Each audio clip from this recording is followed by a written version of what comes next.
So concept 4 is solving irrational inequalities. So in our last unit, we solved polynomial inequalities. We're going to use the same strategy as far as graphing out on a number line and testing points. We're going to use our knowledge of opened and closed circles, but with an extra twist. So let me back this up.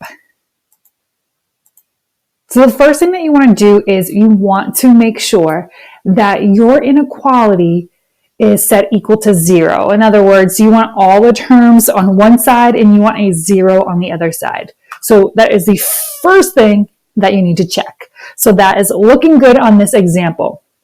The next thing is we need to find what are called critical values. Now those include vertical asymptotes, zeros, and if there are any holes. So those are all the 3 critical values. The inequality symbol is going to tell you where you're going to have closed and open circles. And I'll tell you a little bit more about that.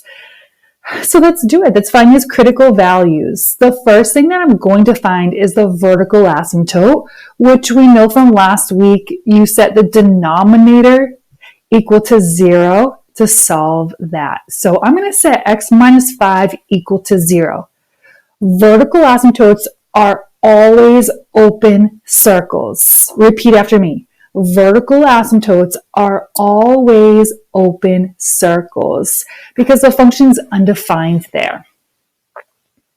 So I always, when I am finding my critical values, I'll always do a little circle next to it and I'll leave it open if it's supposed to be opened, or if it's a closed circle, I'll color it in just to remind myself when I go to that number line what to do. The next critical value that I'm going to find is the x-intercept or x-intercepts, or it could be more than one. That was Arthur. I'm just going to keep going.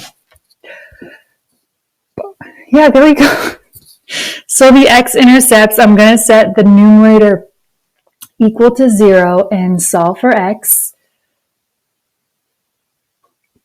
Now your x-intercepts, or your zeros, you can call them, they're either opened or closed circles. How you know is you have to look at the inequality symbol.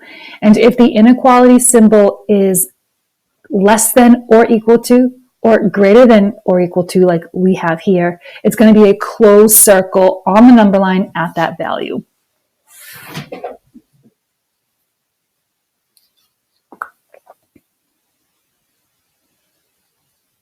Now we can go put this on our number line.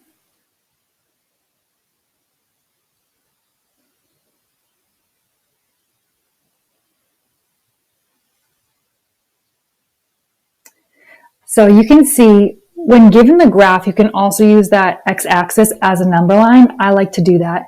So at the vertical asymptote, I do an open circle. And then at the x-intercept, because of the inequality symbol, I'm going to do a closed circle.